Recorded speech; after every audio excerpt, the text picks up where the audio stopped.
Hi hello ಎಲ್ರಿಗೂ ನಮಸ್ಕಾರ guys. ನನ್ನ ಹೆಸರು ಅನುಜ್. ಆಮೇಲೆ ಇದು ನೀವು ನೋಡ್ತಾ ಇರೋದು ಚಾನಲ್ ಹೆಸರು ಅನುಜ್ ಜಕ್ಕಲ್ ಬ್ಲಾಗ್ಸ್. ಗೈಸ್, ನಾನಿವತ್ತು ನನಗೆ ಗೊತ್ತಾದ ಸಿಂಪಲ್ ಲೈಫ್ ಸತ್ಯಗಳನ್ನು ನಿಮ್ಮ ಜೊತೆ ಶೇರ್ ಮಾಡ್ತೀನಿ. ಗೈಸ್, ಇವತ್ತು ನಾನೊಂದು ಕಾಮನ್ ಪ್ರಾಬ್ಲಮ್ ಬಗ್ಗೆ ಮಾತಾಡ್ತೀನಿ. ಅದು ಏನಂದ್ರೆ ಓವರ್ ಥಿಂಕಿಂಗ್ ಬಗ್ಗೆ. ನಿಮ್ಗೆ ಯಾವಾಗಾದ್ರೂ ಈ ಥರ ಅನ್ಸುತ್ತಾ?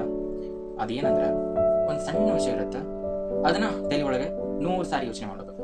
ಯಾರ್ದಾದ್ರೂ ಮೆಸೇಜ್ ಲೇಟ್ ಬಂದ್ರೆ ಯಾಕೆ ಲೇಟ್ ಬಂತು ಅಂತ ಯೋಚನೆ, ಯಾರಾದ್ರೂ ಸ್ವಲ್ಪ ಡಿಫ್ರೆಂಟ್ ಬಿಹೇವ್ ಮಾಡಿದ್ರೆ ನಾನೇನಾದ್ರೂ ತಪ್ಪು ಮಾಡಿದ್ನ ಅಂತ ಯೋಚನೆ. ಗೈಸ್, ನಿಜವಾಗ್ಲೂ ನೋಡಿದ್ರೆ ಅದು ಒಂದು ಸಣ್ಣ ವಿಷಯ ಇರತ್ರಿ, ನಮ್ ತಲೆ ಅದನ್ನ ಫುಲ್ ದೊಡ್ಡ ಪ್ರಾಬ್ಲಮ್ ಮಾಡುತ್ತೆ. ನಾವು ಅನ್ಕೋತೀವಿ ಪ್ರಾಬ್ಲಮ್ನ ಯೋಚನೆ ಮಾಡೋದ್ರಿಂದ ನಾನು ಅದನ್ನ ಸಾಲ್ವ್ ಮಾಡ್ತಾ ಇದ್ದೀನಿ ಅಂತಂದು. ಗೈಸ್, ಓವರ್ ಥಿಂಕಿಂಗ್ ಪ್ರಾಬ್ಲಮ್ ಏನ್ ಮಾಡತ್ತಂದ್ರೆ ನಾವು ಅದರಿಂದ ಪಾಸ್ಟ್ ಬಗ್ಗೆ ಏನ್ ಯೋಚನೆ ಮಾಡ್ತೀವಿ, ಆಮೇಲೆ ಫ್ಯೂಚರ್ ಬಗ್ಗೆನೂ ಯೋಚನೆ ಮಾಡ್ತೀವಿ, ಬಟ್ ಪ್ರೆಸೆಂಟ್ ಎಂಜಾಯ್ ಮಾಡೋದನ್ನ ನೆನಪಾಗ್ಬಿಡ್ತೀವಿ. ಇವಾಗ ಸಿಂಪಲ್ ಸತ್ಯ ಏನಂದ್ರೆ ಎಲ್ಲಾ ಪ್ರಶ್ನೆಗೆ ಆನ್ಸರ್ ಬೇಕು ಅಂತ ಇಲ್ಲ, ಎಲ್ಲ ಸಿಚುವೇಶನ್ ನ ಕಂಟ್ರೋಲ್ ಮಾಡ್ಬೇಕಂತಾನೂ ಇಲ್ಲ.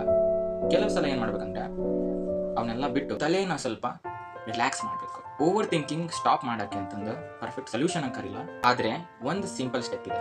ನಿಮ್ ತಲೆಯಲ್ಲಿ ಯೋಚನೆ ಬಂದ್ರೆ ಅದನ್ನೇ ಫಾಲೋ ಮಾಡಬೇಡಿ, ಜಸ್ಟ್ ನೋಡಿ ಹೋಗಕ್ಕೆ ಬಿಡಿ. ಯಾಕಂದ್ರೆ ಎಲ್ಲಾ ಯೋಚನೆ ಮಾಡೋದು ನಿಜ ಅಲ್ಲ, ಅದೆಲ್ಲ ನಮ್ ಭ್ರಮೆ. ಈಗ ನೀವ್ ಹೇಳಿ, ಓವರ್ ಥಿಂಕಿಂಗ್ ನಿಮ್ಗೆ ಎಷ್ಟು ಎಫೆಕ್ಟ್ ಮಾಡುತ್ತೆ? ನಿಮ್ ಎಕ್ಸ್ಪೀರಿಯನ್ಸ್ ಕಮೆಂಟ್ ಅಲ್ಲಿ ಹೇಳಿ. ಇಂಥ ರಿಯಲ್ ಲೈಫ್ ಸತ್ಯಗಳನ್ನು ಕೇಳ್ಬೇಕಂತಂದ್ರೆ ನನ್ನ ಚಾನಲ್ ಅನುಜ್ ಜಗ್ಗಲ್ ಬ್ಲಾಗ್ಸ್ ನು ಸಬ್ಸ್ಕ್ರೈಬ್, ಲೈಕ್, ಶೇರ್ ಮಾಡೋದನ್ನ ನೆನಪಾಗಬೇಡಿ.